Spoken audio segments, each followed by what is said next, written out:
कहानी का पूरा आनंद लेने के लिए कहानी के पिछले सभी भागों को ज़रूर देखें। उसका लिंक मैं आपको डिस्क्रिप्शन बॉक्स में दे दूँगी और साथ में कमेंट बॉक्स में पिन भी कर दूँगी, तो आप वहाँ से भी जाकर देख सकते हैं। अच्छा बोला, हाँ ये तो मैं भूल ही गया था, कहते हुए अपना मोबाइल खोलकर देखता है, जिसमें संध्या और राघवेंद्र सिंह की बातें भी रिकॉर्ड हो गई थी। संध्या रो रो कर बता रही थी कि शिवांगी को उसने देखा है।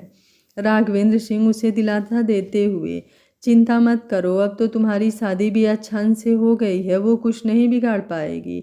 अगर तुम चाहो तो मैं अच्छांश को जयपुर बुला लूँ। संध्या बोली, नहीं नहीं दादाजी, आप चिंता मत कीजिए, मैं उस शिवांगी से डरकर भाग नहीं सकती। अच्छांश जी कितनी मुश्किल से मेरे साथ मुंबई आए हैं।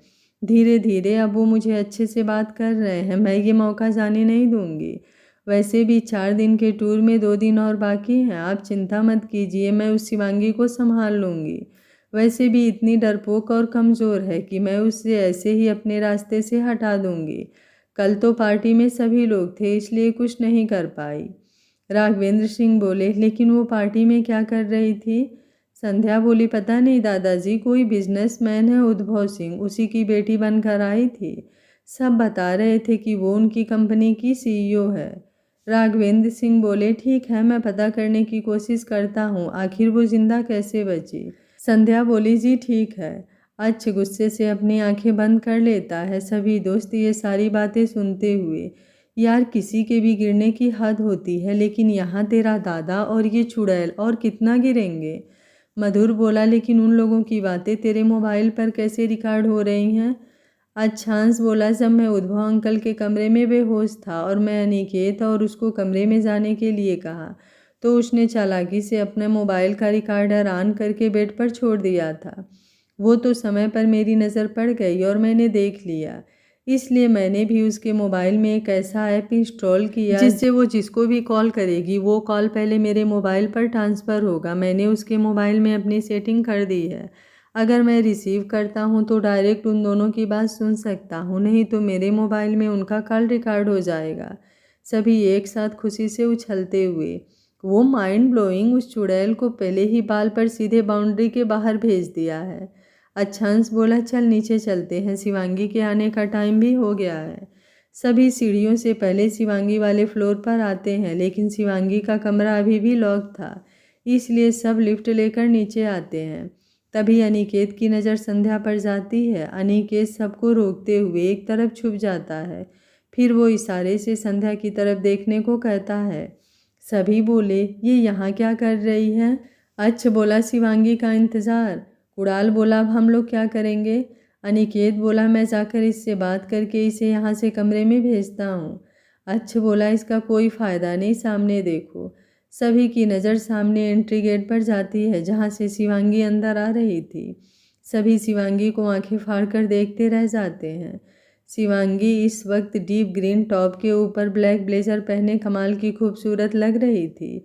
आज से 4 साल पहले वाली शिवांगी उसमें कहीं नज़र नहीं आ रही थी। जिस चेहरे पर मासूमियत होती थी, वहाँ पर शक्ति साफ नज़र आ रही थी। उसकी बड़ी बड़ी आंखें इस वक्त भाव शून्य लग रही थी। उसका चलन एक अलग एटीट्यूड पैदा कर रहा था। उसकी पूरी पर्सनालिटी एक अलग ही ऑरा पैदा कर रही थी। हाल में मौजूद स्टाफ से लेकर कुछ आ जा रहे गेस्ट भी खुद को शिवांगी को देखने से रोक नहीं पा रहे थे। संध्या तो देखते ही रह गई। अच्छा अपनी नज़रों में लगातार उस चेहरे को भरे जा रहा था। शिवांगी बिना किसी पर ध्यान दिए आगे बढ़ रही थी। उसके पीछे चारों बॉडीगार्ड शिवांगी को कवर किए हुए थे। संध्या तो केवल शिवांगी को देखकर ही अपने होश खो बैठी थी। उसके कदम उसकी तरफ बढ़ ही नहीं रहे थे। डर की वजह से पैरों में कपकपाहट महसूस हो रही थी। शिवांगी जैसे ही लिफ्ट की तरफ आती है, अच्छांश और बाकी पांचों पर नज़र पड़ते ही उसके कदम ठिठक जाते हैं, लेकिन महज चंद सेकंड में ही उसने अपने कदमों की चाल कंटिन्यू कर दी। आंखें फिर से दोबारा उन लोगों की तरफ देखना गंवारा भी नहीं समझी। दिल में दर्द का तूफान शोर मचाए हुए था, लेकिन चेहरे पर पूरी शांति छलक रही थी। अच्छांश शिवांगी की बेरुखी देख दिल ही दिल में तड़प उठा। जो आंखें अभी प्यार भर भर कर उसे देखे जा रही थी, अब उनमें नमी छलकने लगी। बाकी पांचों दोस्त अभी तक चुपचाप शिवांगी को देख रहे थे। संध्या की नज़र भी इन लोगों पर पड़ चुकी थी। अच्छांश को शिवांगी को इस तरह देखता देख गुस्से से उसका पूरा खून जलने लगा। जो कदम कुछ देर पहले फ्रीज हो गए थे वो जल्दी से अच्छांश की तरफ बढ़ गए।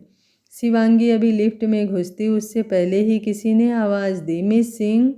शिवांगी जो खुद को अंदर ही अंदर जब्त किए जल्द से जल्द लिफ्ट में जाना चाहती थी, आवाज़ सुनते ही उस तरफ देखा। एक अधेड़ उम्र का आदमी सूट बूट पहने उसकी तरफ देख रहा था। शिवांगी कन्फ्यूजन नज़रों से उसे देख जैसे ही फिर से कदम बढ़ाया। वो आदमी जल्दी जल्दी शिवांगी के पास आते हुए, मिस सिंह आपको ही आवाज़ दे रहा था। शिवांगी बोली, मुझे? लेकिन क्यों? वो आदमी हंसते हुए, आप भी कमाल करती हैं मिस सिंह, आपने मुझे नहीं पहचाना। मैं देवेश कपाड़िया, मेरा यही मुंबई में कंस्ट्रक्शन का बिजनेस है। कल पार्टी में हमारी मुलाकात हुई थी। शिवांगी दिमाग पर जोर डालते हुए, सॉरी मुझे ध्यान नहीं रहा। मिस्टर कपाड़िया, वैसे मानना पड़ेगा जिस प्रोजेक्ट के लिए कितने बड़े बड़े बिजनेसमैन ने टेंडर भरा था वहाँ आपने बाजी मार ली। शिवांगी बोली, क्या करें मिस्टर कपाड़िया, हारने वाले को दुनिया जीने नहीं देती, इसलिए जीतना ही मेरा पैशन बन गया है। बाय द वे, इस तरह रोकने की वजह? मिस्टर कपाड़िया बोले, बिल्कुल, कल पार्टी में आपसे बात नहीं हो पाई, उसके बाद मैं खुद आपसे मिलना चाहता था।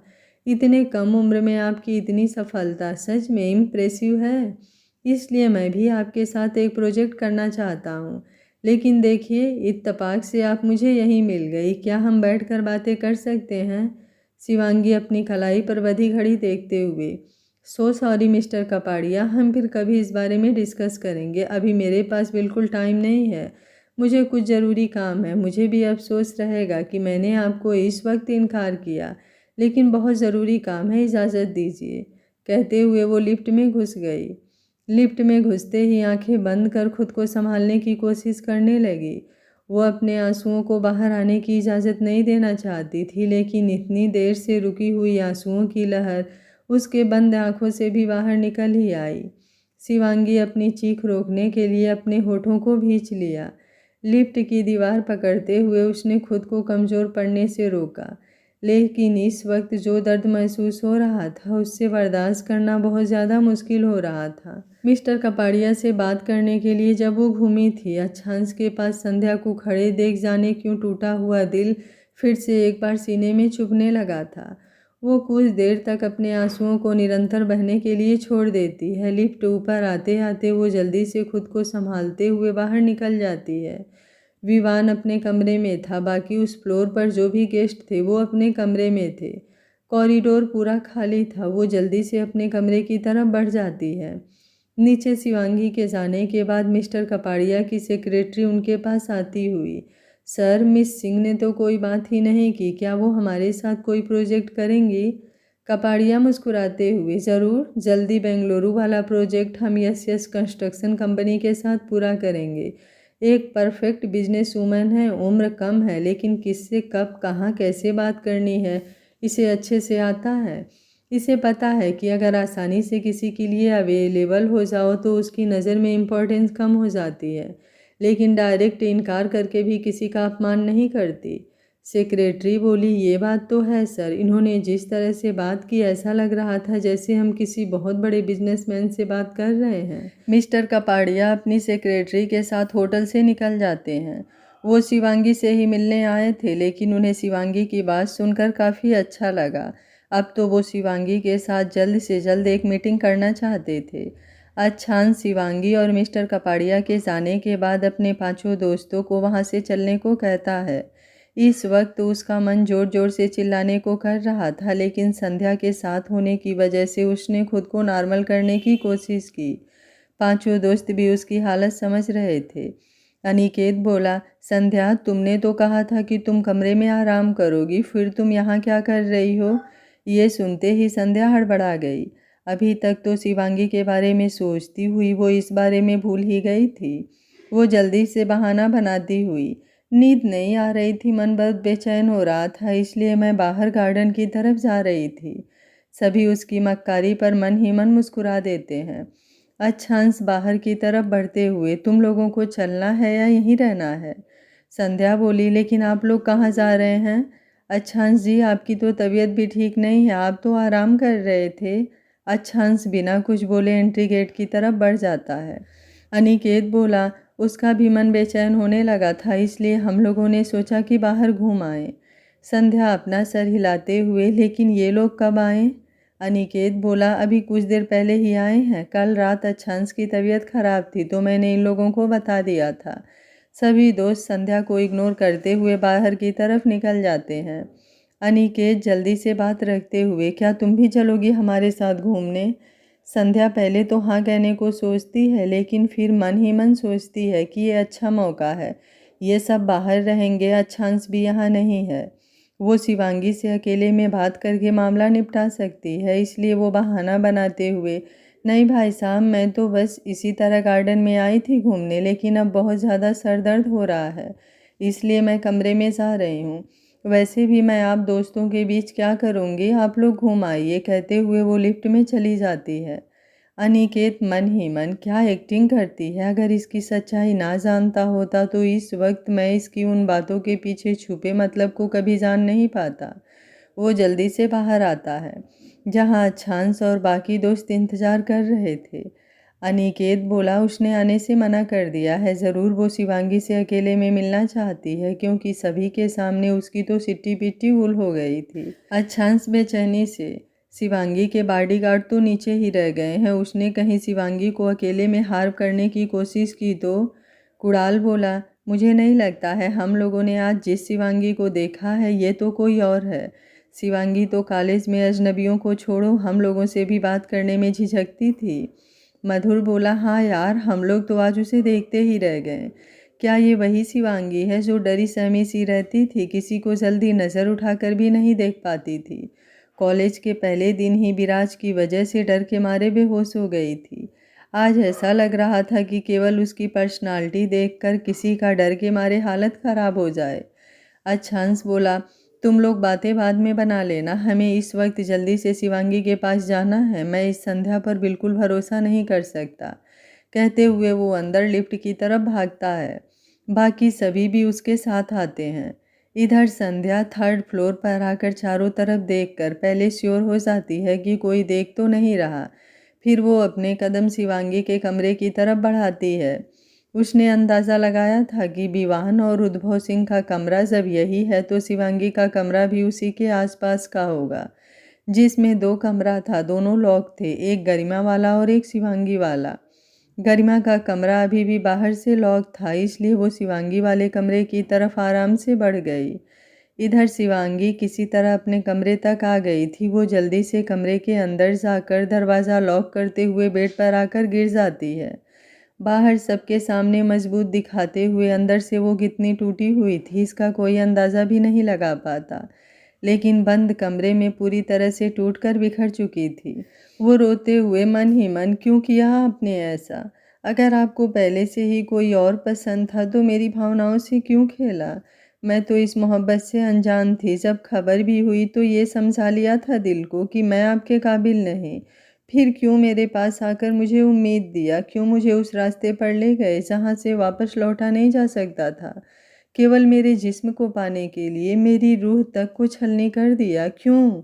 इतना होने के बाद भी आपको भूल नहीं पा रही। मुझे खुद से नफ़रत हो रही है। ये मेरी गलती है, आज भी आपको नहीं भूल पा रही हूँ। ये मेरी कमज़ोरी है और मैं इस कमज़ोरी पर जीत हासिल करना चाहती हूँ। मुझे जितना ही होगा। मुझे अपना आत्मसम्मान खोकर कुछ भी नहीं चाहिए। मुझे आप सबके सामने ना खुद को कमज़ोर पड़ने देना है और ना ही अब माफ़ करना है। बात अब मेरे बेटे की है। अगर किसी ने अब कुछ भी मेरे बच्चे के साथ गलत करने की कोशिश की, उसका अंजाम बहुत बुरा होगा, बहुत बुरा। उसने जल्दी से अपने आंखों से सारे आंसू पोंछे। अब कुछ देर रो लेने की वजह से मन भी कुछ हद तक हल्का हो गया था। वो खुद को फिर से उन लोगों का सामना करने के लिए तैयार करने लगी। तभी दरवाजे पर दस्तक की आवाज़ आई। शिवांगी खुद का हुलिया ठीक करते हुए, ज़रूर यही लोग होंगे। मुझे पता ही था कि ये सब मुझे देखकर चुप नहीं बैठेंगे। ज़रूर कल रात से ही मेरे बारे में पता लगा रहे होंगे। लेकिन चिंता मत करो मिस्टर सूर्यवंशी, अब की बार तुम लोगों को खुद पता नहीं कि तुम लोग किस तूफान से टकराने आ रहे हो। इन 4 सालों में खुद को इन सब के लिए अच्छे से तैयार किया है। बस कुछ पल के लिए ये दिल अतीत की यादों में भटक गया था, लेकिन अब फिर से हकीकत से वास्ता हो गया है। वो तौलिए से अपना चेहरा पोंछ पूरी तरह से नॉर्मल होती हुई फिर गहरी सांस लेते हुए दरवाज़ा खोलती है। सामने संध्या खड़ी थी। शिवांगी मन में, मैंने सोचा ही था कि तुम लोग ही हो, लेकिन ये अकेले, बाकी सब कहाँ हैं? संध्या गुस्से से शिवांगी को देखते हुए, क्या हुआ? मुझे देखकर होश गायब हो गए? वैसे अब की बार अच्छी प्लानिंग करके आई हो, लेकिन मैं भी संध्या अच्छान सिंह सूर्यवंशी हूँ। शिवांगी बोली, होश किसके गायब हुए हैं ये तो तुम्हें पता चल ही गया होगा, लेकिन मुझे कीचड़ में हाथ लगाने का कोई इरादा नहीं, इसलिए जाओ यहाँ से। संध्या गुस्से से चिल्लाते हुए, दो पैसे क्या आ गए, तेरी जबान भी चलने लगी। याद है ना हमने तेरे साथ क्या किया था? एक बार जिंदा बच गई तो क्या बार बार बच जाएगी? कहीं तू फिर से मेरे अच्छांश जी को पाने का ख्वाब तो नहीं देख रही? शिवांगी बेहद ही सर्द आवाज़ में, मुझे जूठन चाटने का कोई शौक नहीं, इसलिए जाओ यहाँ से। और क्यों यहाँ समय नष्ट कर रही हो? वो समय अपने पति को लुभाने में लगाओ, क्योंकि तुम्हारा यहाँ होना ये साफ साफ जाहिर कर रहा है कि तेरा पति तेरे कंट्रोल में नहीं है। फिर थोड़ा मुस्कुराते हुए, कहीं सच में वो मेरे पास ना आ जाए। संध्या गुस्से से तिलमिलाती हुई शिवांगी पर हाथ उठाती है, लेकिन उससे पहले ही शिवांगी उसके हाथों को पकड़कर घुमाते हुए उसके पीठ से लगा देती है। संध्या दर्द के मारे चीखने लगती है। तभी शिवांगी की नज़र अंशांश पर जाती है, जो सीढ़ियों पर छुपा हुआ था, लेकिन संध्या की इतनी घटिया बातें सुनकर अपने गुस्से पर काबू नहीं रख पाया और सामने आ गया था। बाकी सारे दोस्त भी निकलकर सामने आ गए, जो कुछ देर पहले ही आकर छुपे हुए थे जब शिवांगी दरवाज़ा खोल रही थी। अच्छांश को देखकर शिवांगी का दिल फिर से जल उठा था। उसे लगा कि वो संध्या के लिए यहाँ आया है। ये सोचते ही पूरा हलक कड़वा हो गया। वो गुस्से से संध्या को अच्छांश की तरफ धक्का देते हुए, संभालिए अपनी बीबी को, मुझसे टकराने में कहीं खुद ही बिखर ना जाए। अच्छांश एक तरफ हटते हुए, शिवांगी, लेकिन उससे पहले ही शिवांगी अपने कमरे का दरवाज़ा बंद कर चुकी थी। अच्छांश के हटने की वजह से संध्या नीचे फर्श पर गिर गई। अब उसे अच्छांश और बाकी सब दोस्तों को देखकर थोड़ा डर भी लग रहा था कि कहीं उसकी सच्चाई ना सामने आ जाए, इसलिए अब उसने अपना नाटक करना शुरू कर दिया। वो रोते हुए बोली, अच्छा हंस जी, पता नहीं इसकी मुझसे क्या दुश्मनी है, पहले खुद ही बात करने के लिए बुलाया और फिर मुझे उल्टा सीधा बोलने लगी। मैं तो इसे जानती भी नहीं, फिर ये मेरे साथ ऐसा क्यों कर रही है? अच्छा हंस उसकी नौटंकी देख गुस्से से जैसे ही चिल्लाने को हुआ। अपनी माँ की कसम याद आ गई। वो जल्दी से अपनी मुट्ठियाँ भींच आँखों को बंद कर जोर जोर से सांस लेने लगा। कुड़ाल आगे बढ़ते हुए, शर्म नहीं आती? बेशर्मी की पानी से ही नहा कर आई हो क्या? संध्या डरती हुई, आपके कहने का क्या मतलब है भाई साहब? कुड़ाल बोला, बंद करो अपनी नौटंकी, और आइंदा अपनी इस गंदी जुबान से मुझे भाई बुलाया ना तो पूरा जबान ही खींच लूँगा। अच्छांश अपनी माँ के कसम से बंधा है, लेकिन हम लोग नहीं। आज तुम यहाँ सही सलामत खड़ी हो, इसकी बस एक ही वजह है, चाहे ही झूठी ही सही, तुमने हम लोगों को भाई कहा था। लेकिन अपने दिमाग में अच्छे से बैठा लो, तूने केवल हम लोगों को भाई कहा है, लेकिन शिवांगी हम लोगों को सच में भाई मानती थी, और हम भी अपनी बहन का बहुत रिस्पेक्ट करते हैं, लेकिन तेरी वजह से हम लोग उससे नफरत करने लगे थे।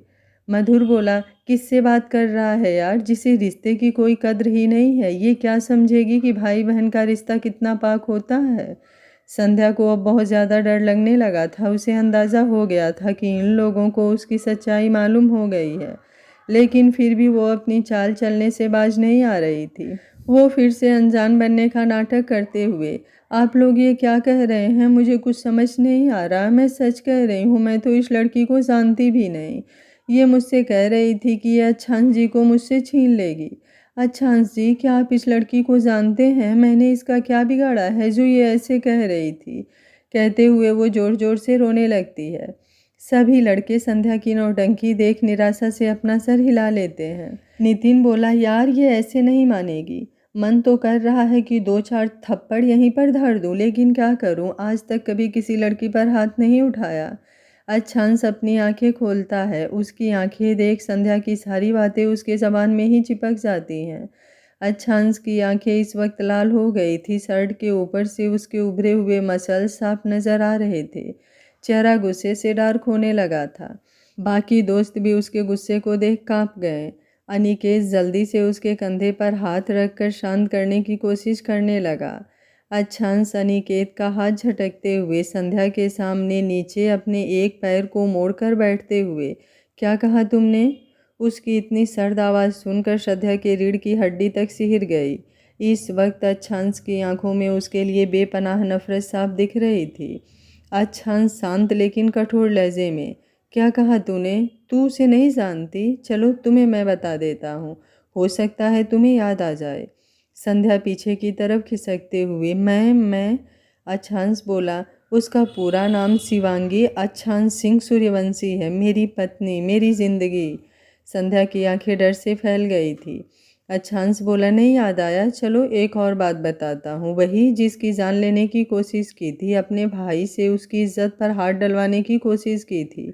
याद आया कुछ? नहीं याद आ रहा?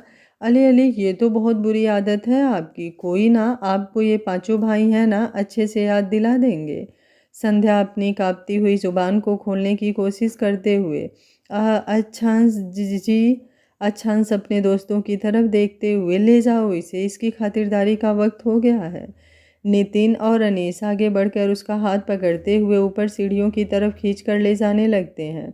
संध्या के तो तोते ही उड़ गए थे। वो जल्दी से चिल्लाते हुए, मुझे छोड़िए, मैंने कुछ नहीं किया है। तभी अनीस अपना रुमाल निकालकर उसके मुंह में ठूसते हुए, इस चुड़ैल ने कान पका दिए। थैंक गॉड कि इस होटल का कमरा साउंड प्रूफ है, नहीं तो सारे लोगों को ये डिस्टर्ब कर देती। दोनों उसे उसके ही कमरे में लाकर हाथ पैर बांधते हुए वहीं फर्श पर फेंक देते हैं। संध्या की तो अब हालत खराब होने लगी थी। अब वो खुद को ही कोस रही थी कि क्यों वो शिवांगी के पास गई। उसे अपने भाई के आने का इंतज़ार करना चाहिए था। नितिन उसका मोबाइल लेकर सारे दरवाजे अच्छे से बंद करके अनीस के साथ बाहर निकल कर दरवाज़ा बाहर से लॉक कर देता है। नीचे अच्छांश शिवांगी का दरवाज़ा खटखटाते हुए, शिवांगी एक बार मेरी बात सुनिए, प्लीज़ दरवाज़ा खोलिए। लेकिन अंदर से कोई आवाज़ नहीं आ रही थी, क्योंकि शिवांगी दरवाज़ा बंद करने के बाद वॉशरूम में शावर के नीचे बैठी थी। कल रात से बहुत ज़्यादा रोने और सोचने की वजह से सर की नसें दर्द से फटने लगी थी। वो आंखें बंद किए इस वक्त शांति से शावर के ठंडे पानी में भीग रही थी। बाहर अनिकेत कुणाल भी शिवांगी को आवाज़ देते हुए दरवाज़ा खोलने की रिक्वेस्ट करते हैं, लेकिन दरवाज़ा नहीं खुलता। अच्छांश वहीं दरवाजे के पास बैठते हुए, आप जब तक दरवाज़ा नहीं खोलेंगी मैं यहाँ से कहीं नहीं जाऊँगा। सुन रही हैं आप? बहुत देर के इंतज़ार के बाद भी जब दरवाज़ा नहीं खुलता तो सारे दोस्त किसी तरह अच्छांश को पकड़कर वहाँ से ऊपर कमरे में लेकर आते हैं। अच्छांश बोला, क्या करूं मैं? वो तो मेरी बात तो सुनना दूर, मुझे देखना भी नहीं चाहती। अनिकेत बोला, चिंता मत कर, अभी वो मेहरा कंपनी में मीटिंग के लिए जाने वाली है। अगर तू चाहे तो उससे वहीं बात करने की कोशिश कर सकता है। आफ्टर ऑल वो होटल तेरा ही बनने वाला है। अच्छांश बोला, नहीं, कहीं उन्हें ये पता चला कि वो रिजॉर्ट मेरा है तो वो काम करने से मना ना कर दे। कुणाल बोला, पहले हमारी पूरी बात ध्यान से सुन, खुद को पहले शांत कर। हमें किसी तरह पहले शिवांगी को सच बताना है। इसके लिए हमें चाहे जो भी करना पड़े। एक बार शिवांगी को यकीन आ जाए, उसके बाद तुम दोनों मिलकर अपने गुनाहगारों को उनके किए की सज़ा देना। अच्छांश बोला, लेकिन पहले शिवांगी मेरी बात तो सुने। अनिकेत बोला, ज़रूर सुनेगी। देख, हम उसे मेहरा कंपनी में पेपर साइन होने के बाद मिलेंगे। पेपर साइन होने के बाद वो इस प्रोजेक्ट से पीछे नहीं हट पाएंगी, क्योंकि कहीं ना कहीं कॉन्ट्रैक्ट के हिसाब से लॉस उसे भी होगा, जो वो कभी नहीं चाहेगी। उसके बाद तू उससे बात करने की कोशिश करना। अगर एक बार तुम्हारी बात सुनने के लिए तैयार हो जाएगी, फिर तेरे सच पर भी उसे यकीन हो जाएगा। मधुर बोला, इससे पहले अब हमें उस संध्या और विराज का कुछ करना होगा। अच्छांश अपने मोबाइल से वो नंबर निकालता है जिस पर संध्या ने विराज से बात की थी। अच्छांश बोला, इस नंबर को ट्रेस करने की कोशिश करो। तुम लोग अपने आदमियों को काम पर लगाओ। वैसे तो उस कमीने ने कहा है कि वो खुद आने वाला है, लेकिन मैं चाहता हूँ कि वो जहाँ भी है हम वहीं से उसे दबोच लें।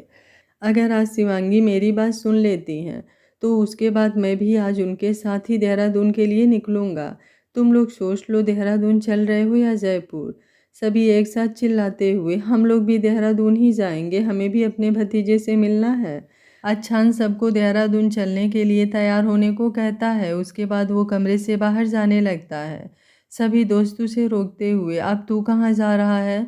अच्छांश बोला, कुछ ज़रूरी काम है, करके आता हूँ, तुम लोग आराम करो। कुणाल बोला, लेकिन तेरी तबीयत? अच्छांश बोला, मैं ठीक हूँ, ज़्यादा परेशान मत हो, मैं आ जाऊँगा कुछ देर में। कहते हुए वो जल्दी से कमरे से बाहर आकर सीढ़ियाँ उतरने लगता है। सभी दोस्त मुस्कुराते हुए, शिवांगी से ज़्यादा ज़रूरी काम इसे और क्या हो सकता है? साला कोई ना कोई तिकड़म लगाने गया है। अनिकेत बोला, 4 साल तक दोनों बहुत तड़पे हैं, आज जब सब कुछ क्लियर हो गया है तो कैसे उससे एक पल की दूरी बर्दाश्त करेगा?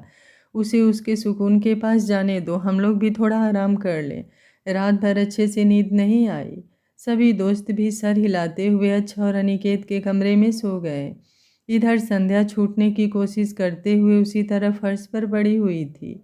अच्छान शिवांगी के दरवाजे के पास आकर पहले दरवाजे पर नॉक करता है, लेकिन ना ही अंदर से कोई आवाज़ आती है ना दरवाज़ा खुलता है। अब उसके चेहरे पर टेंशन की लकीरें उभरने लगी थी।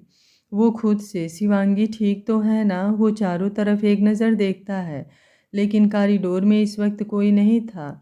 वो फिर से 1-2 बार दरवाज़ा खुलवाने की कोशिश करता है, लेकिन दरवाज़ा अंदर से लॉक था। अब उसे थोड़ा डर लगने लगा था। वो जल्दी से लिफ्ट की तरफ भागता है। कुछ ही देर में वो रिसेप्शन पर था। इस वक्त रिसेप्शन पर कोई और लड़की बैठी हुई थी। अच्छांश बोला, मेरा कमरा 206 की चाबी गुम हो गई है, दरवाज़ा बाहर से लॉक है, क्या आप उसकी दूसरी चाबी दे सकती हैं? वो लड़की बोली, आपका नाम क्या है? अच्छांश, मेरा नाम अच्छांश है, लेकिन मैंने कमरा अपनी पत्नी के नाम से बुक करवाया है, शिवांगी कपूर। प्लीज़ आप चेक करके एक बार देखकर चाबी दे दीजिए। मेरी पत्नी की तबीयत कुछ ठीक नहीं है, वो कमरे के बाहर इंतज़ार कर रही है। वो लड़की अच्छांश के चेहरे पर बेचैनी देख ज़्यादा सोच नहीं पाती। वो जल्दी से कंप्यूटर पर चेक करके दूसरी चाबी अच्छांश के हाथों में दे देती है, क्योंकि अच्छांश ने जो नाम बताया था कंप्यूटर में वही नाम रजिस्टर था। अच्छांश जल्दी से ऊपर आता है, कांपते हाथों से दरवाज़ा खोल अंदर जाकर देखता है तो शिवांगी उसे कहीं नज़र नहीं आ रही थी। अब उसका चेहरा डर से पीला पड़ने लगा था। वो जल्दी से दरवाज़ा लॉक कर कमरे में चारों तरफ देखने लगता है। तभी उसके कानों में पानी गिरने की आवाज़ आती है। अच्छांश राहत की सांस लेते हुए, शिवांगी शायद नहा रही है, मैं थोड़ी देर इंतज़ार कर लेता हूँ, कहते हुए वो बेड पर बैठ जाता है। लेकिन इंतज़ार करते हुए जब 15 मिनट से भी ज़्यादा हो जाते हैं तब उसे कुछ खटकने लगता है।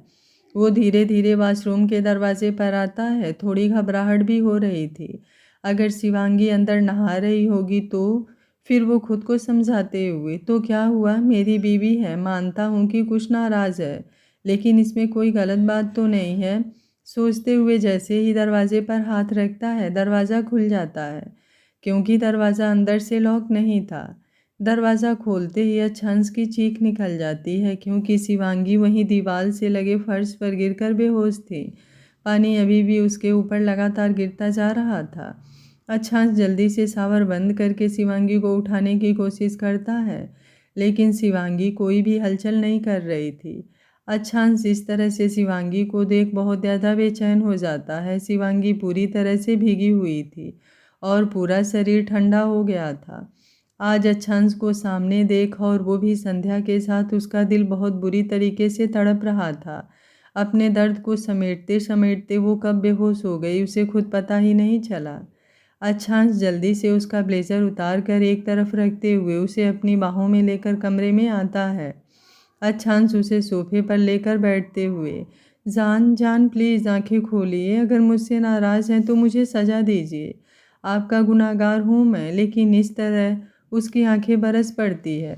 थोड़ी देर में खुद को संभालते हुए, पहले मुझे इनके कपड़े बदलने होंगे।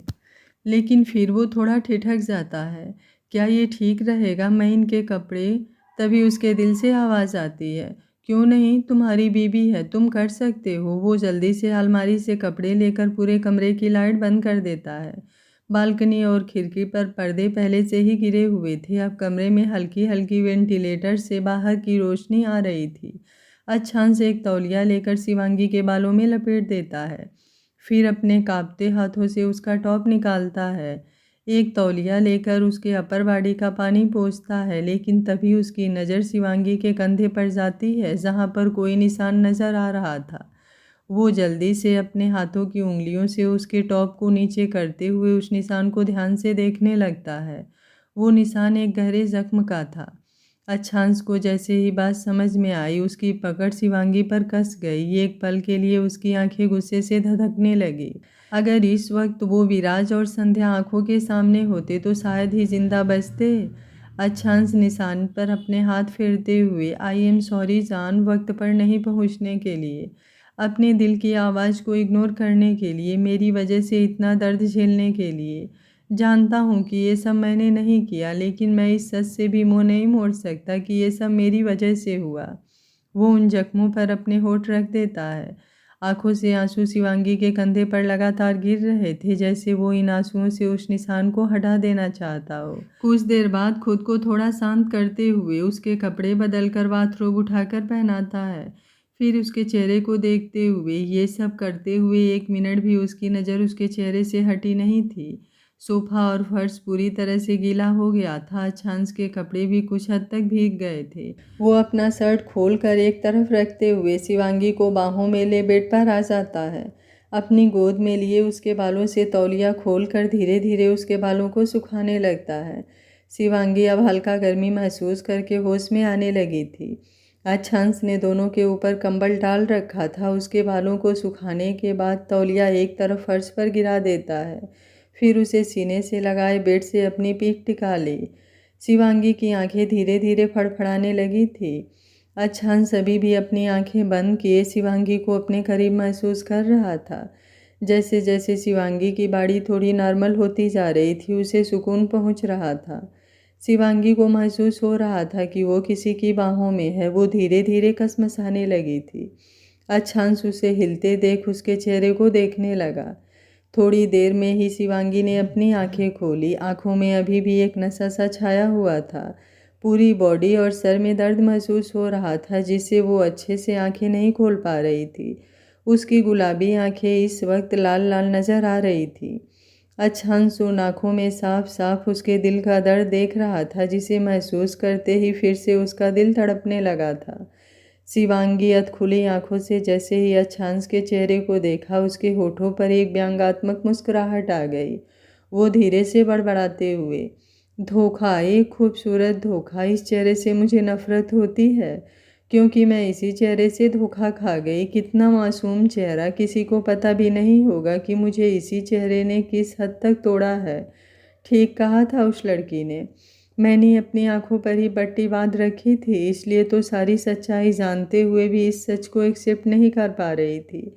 आज भी जाने किस गलतफहमी में एक उम्मीद लिए बैठी थी कि कोई तो आकर कह देगा कि सब झूठ है, लेकिन ये झूठ नहीं है, मेरी ज़िंदगी का सबसे बड़ा सच है। अच्छांश शिवांगी के बेहद पास होने की वजह से उसकी बातें सुन रहा था। उसके हर लफ्ज़ उसके कानों में गर्म शीशे की तरह पिघल रहे थे। वो अपनी एक हथेली शिवांगी के गालों पर रखते हुए, नहीं जान, ये सच नहीं है। आप अपने अच्छांश को जानती हैं ना, वो केवल आपका है, केवल आपका। मैंने कोई धोखा नहीं दिया है जान आपको। शिवांगी अपनी आंखें बंद करते हुए, मुझे अब कोई बात नहीं सुननी। मुझे आज यकीन हो गया है कि उस लड़की ने झूठ नहीं कहा था, नहीं तो वो आपके साथ यूं खड़ी ना होती। बहुत तकलीफ़ हो रही है, लेकिन उससे ज़्यादा मुझे खुद पर गुस्सा आ रहा है। मैंने क्यों इतना भरोसा किया, क्यों? रोते हुए अपने भरोसे की कीमत अपनी इज्जत देकर चुकाई। मुझे अपने इस जिस्म से नफ़रत होती है। कभी लगता है कि खुद को ख़त्म कर दूं, लेकिन क्या करूं? मेरे बच्चे की इसमें क्या गलती? भले आपने मेरी इज्जत से खिलवाड़ किया था, लेकिन मैंने मोहब्बत से आपको अपने अंदर समेटा था, अपनी रूह में उतारा था। मेरा बेटा मेरे प्यार की निशानी है, उसके लिए मुझे जीना ही होगा।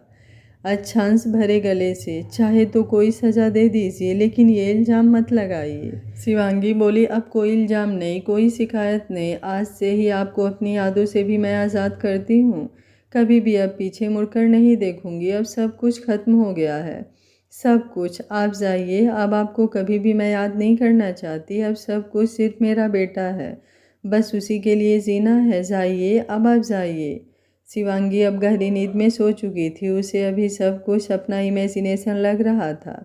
उसे ये इल्म तक नहीं था कि वो सच में अच्छांश की बाहों में अपने दिल का सारा दर्द निकाल रही है। कितनी अजीब होती है मोहब्बत, जो दर्द की वजह होता है सुकून भी उसी की बाहों में मिलती है। अच्छांश की आंखें अभी भी बरस रही थी। वो शिवांगी के सर को चूमते हुए, बस बहुत हो गया। अगर मेरे अहमो गुमान में कहीं भी होता कि मेरे साथ किसी ने साजिश की है, आपको इस पूरी ज़मीन आसमान कहीं से भी ढूंढ निकालता।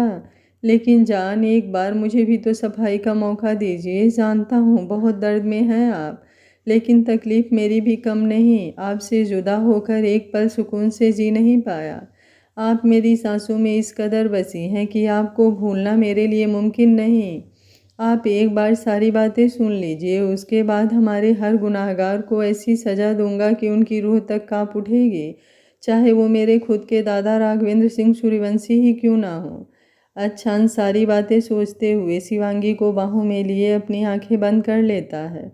अब इस पल में अपने सारे दर्द भूल कर केवल शिवांगी को महसूस करना चाहता था, जो बाहें उस रात के बाद खाली होकर उसके लिए इतने सालों तड़पी हैं। उन्हें उनका मुकाम मिल गया था। इस समय दोपहर के 12 बज चुके थे। ऊपर सारे दोस्त भी चैन की नींद ले रहे थे। कल रात से ही अच्छांश की तबीयत की वजह से सभी बेचैन थे। ऊपर से शिवांगी का सामने आना, उन लोगों ने पूरी रात बेचैनी में काटी थी। फिर सुबह की फ़्लाइट लेकर ही वो लोग मुंबई आ गए थे। अब सब कुछ क्लियर होने के बाद सभी घोड़े बेचकर सो रहे थे। उनके आदमी काम पर लग चुके थे। लगभग 1 घंटे बाद अच्छांश ने मोबाइल उठाकर टाइम देखा तो 1:15 हो चुके थे। शिवांगी 2 बजे मीटिंग के लिए निकलना था। अभी शिवांगी की हालत देखते हुए धीरे से शिवांगी को बेड पर लेटाया। बेड पर से उतरकर उसके सभी गीले कपड़ों को बाहर बालकनी में फैला दिया। फिर अपना शर्ट पहनकर कमरे से बाहर आ गया। ऊपर अपने कमरे में आया तो कुणाल, नितिन उसके बेड पर एक दूसरे के ऊपर पैर फेंक गहरी नींद में सो रहे थे। अच्छांश ये देखकर मुस्कुरा दिया। वो खुद से बोला, चाहे जैसी भी मेरी किस्मत रही हो, लेकिन दोस्ती के मामलों में भगवान ने मेरी पूरी झोली भर दी है। कहते हुए वो बालकनी की तरफ बढ़ जाता है। अब उसे शिवांगी की चिंता हो रही थी। उसने उद्भव सिंह को कॉल किया। उद्भव सिंह जस्ट अभी थोड़ी देर पहले ही देहरादून पहुंचे थे। अच्छांश का कॉल देख मुस्कुराते हुए कॉल रिसीव करते हैं। अच्छांश बोला, हेलो अंकल, आप लोग पहुंच गए? उद्भव सिंह बोले, हाँ बेटा, हम लोग तो पहुंच गए, लेकिन आप इतने क्यों बेचैन हो रहे हैं? कहते हुए वो थोड़ा ज़ोर से हंस देते हैं। अच्छांश मुस्कुराते हुए, क्या करूं, खुशी ही ऐसी मिली है कि इंतज़ार नहीं हो रहा, लेकिन अभी मुझे आपसे शिवांगी के बारे में बात करनी है। उद्भव सिंह चिंतित होते हुए, क्यों, कुछ हुआ है क्या? शिवांगी ठीक तो है ना? अच्छांश बोला, मुझे आपकी हेल्प की ज़रूरत है। उद्भव सिंह बोले, पहले बात तो बताइए। अच्छांश होटल में हुई सारी बातें बताते हुए, अंकल अभी तो वो सो रही है, लेकिन जागते ही उसे मालूम हो जाएगा कि मैं उसके कमरे में गया था। उद्भव सिंह बोले, ठीक है, चिंता मत करो, मैं विवान को सारी बात समझा देता हूँ। अच्छांश बोला, थैंक यू अंकल। आप उससे ये कहवा दीजिए कि वो कोई काम से शिवांगी को आवाज़ दे रहा था, लेकिन दरवाज़ा ना खोलने पर वो थोड़ा घबरा गया, इसलिए रिसेप्शनिस्ट से बात कर दूसरी चाबी से उसका दरवाज़ा खुलवाया। उद्भव सिंह बोले, ठीक है, मैं समझ गया, लेकिन समय देखकर जल्दी से शिवांगी से बात कर लीजिए। अच्छांश बोला, जी अंकल, मैं एक बात बताना भूल गया। शिवांगी जो प्रोजेक्ट पर साइन करने जा रही है, दरअसल वो मेरा ही रिजॉर्ट है, जो मेहरा कंपनी के अंडर में बनाने के लिए मैंने दिया था। एक बार शिवांगी मीटिंग करके पेपर साइन कर दे, फिर मैं उसके सामने आऊँगा। उद्भव सिंह बोले, बेस्ट ऑफ लक, चलिए अब मैं भी थोड़ा आराम कर लूँ। अच्छांश बोला, अंकल वो शिवाच्छ कहाँ है? उद्भव सिंह बोले, यहीं पर खेल रहा है, फ्लाइट में ही सो गया था, इसलिए अब इसकी नींद पूरी हो गई है। लीजिए बात कर लीजिए। कहते हुए वो वीडियो कॉल करके मोबाइल शिवाच्छ के हाथ में दे देते हैं। शिवाच्छ अच्छांश को देखते ही मुस्कुराते हुए अपनी टूटी फूटी जबान में बात करने लगता है। अच्छांश भी उसकी बातें सुन मुस्कुरा रहा था। कुछ देर बाद कॉल रखकर वो भी मेहरा कंपनी जाने के लिए तैयार होने लगता है। तब तक सारे दोस्त भी जाग जाते हैं। सभी तैयार होकर लंच करते हैं। तभी अनिकेत का फ़ोन बजने लगता है। अनिकेत कॉल रिसीव कर कुछ देर बात करने के बाद सबको बताता है कि विराज का पता चल गया है, न्यूजीलैंड में है। ये नंबर वहीं का ट्रेस हुआ है। अच्छांश बोला, अब इस चूहे को बिल से बाहर निकालने के लिए दाना डालना पड़ेगा। कुणाल बोला, उसका दाना डालने का काम ये मोबाइल करेगा। कहते हुए संध्या का मोबाइल निकालता है। फिर उसके मोबाइल से विराज को मैसेज डाल देता है कि वो जल्द से जल्द जयपुर आए। वो ज़्यादा देर तक अच्छांश और शिवांगी को मिलने से नहीं रोक पाएगी। अच्छांश, इस होटल में उस लड़की को ज़्यादा देर तक हम कैद नहीं रख सकते, इसलिए उसे यहाँ से बाहर निकालने की कोशिश करो। मधुर बोला, चिंता मत कर, मैं मेडिकल स्टोर से नींद का इंजेक्शन लेकर आता हूँ, फिर उसे यहाँ से आसानी से निकाल लेंगे। हमारे 2 आदमी शाम तक मुंबई पहुँच जाएंगे, उनके साथ हम इसे जयपुर पार्सल करवा देंगे। सारी बातें क्लियर करने के बाद वे लोग मेहरा कंपनी के लिए निकलते हैं। इधर शिवांगी की नींद दरवाजे पर होती दस्तक से खुलती है। कुछ देर तक तो उसे सारी बातें समझने में लग जाती है, लेकिन जैसे ही उसे याद आता है वो चारों तरफ देखने लगती है। वो खुद से बोली, मैं तो वॉशरूम में थी, यहाँ बेड पर कैसे आ गई। वो बेड से उतरते हुए खुद को देखती है। इस वक्त वो बाथरोब पहने हुए थी। पूरा फर्श और सोफा गीला था। ये देख उसे गुस्सा आने लगता है, लेकिन इस वक्त दरवाजे पर से लगातार दस्तक और विवान की आवाज़ आ रही थी। वो जल्दी से दरवाज़ा खोलती है। विवान बोला, मैम 2 बजने वाले हैं, आप जल्दी से तैयार हो जाइए। अब आपकी तबीयत कैसी है। ये सुनते ही शिवांगी कन्फ्यूजन नज़रों से उसे देखने लगती है। विवान बोला, सॉरी मैम, ये फाइल पर कुछ डिस्कस करना था, इसलिए 1 घंटे पहले आया था, लेकिन जब आपने दरवाज़ा नहीं खोला तो मुझे थोड़ा डर लगने लगा, इसलिए मैंने होटल स्टाफ से आपके कमरे का दरवाज़ा खुलवाया। आप वॉशरूम में बेहोश हो गई थी, इसलिए लेडीज स्टाफ को भेज कर। शिवांगी इतना सुनते ही, ओके ओके, 10 मिनट वेट करो, मैं आ रही हूँ। फिर वो दरवाज़ा बंद करते हुए, थैंक गॉड, मैंने भी क्या क्या सोच लिया था। मैंने सोच भी कैसे लिया कि वो मेरे पास आएगा। सच में मैं बेवकूफ़ ही हूँ। फिर अपना सर झटकते हुए जल्दी से अलमारी से कपड़े निकाल कर तैयार होती है। फिर अपना लैपटॉप, मोबाइल और ज़रूरी सामान लेते हुए बाहर निकल जाती है। विवान नीचे रिसेप्शन एरिया में इंतज़ार कर रहा था। चारों बॉडीगार्ड भी वहीं थे। शिवांगी लिफ्ट से बाहर आते हुए एंट्री गेट की तरफ बढ़ जाती है। विवान और बॉडीगार्ड उसके पीछे चलने लगते हैं। बाहर अच्छांश और उसके दोस्त अपनी गाड़ी में बैठे थे, जो उन्होंने होटल द्वारा ली थी। शिवांगी बिना किसी की तरफ ध्यान दिए अपनी गाड़ी की तरफ बढ़ जाती है। विवान भी ड्राइवर के साथ आगे बैठ जाता है। चारों बॉडीगार्ड अपनी गाड़ी में थे। दोनों गाड़ियां वहां से निकल जाती हैं। अच्छांश शिवांगी के निकलने के बाद गाड़ी में बैठ जाता है। अनिकेत बोला, शिवांगी को देखकर तो लग रहा है कि उसे तूने कुछ नहीं बताया है, फिर तू उसके पास कैसे था।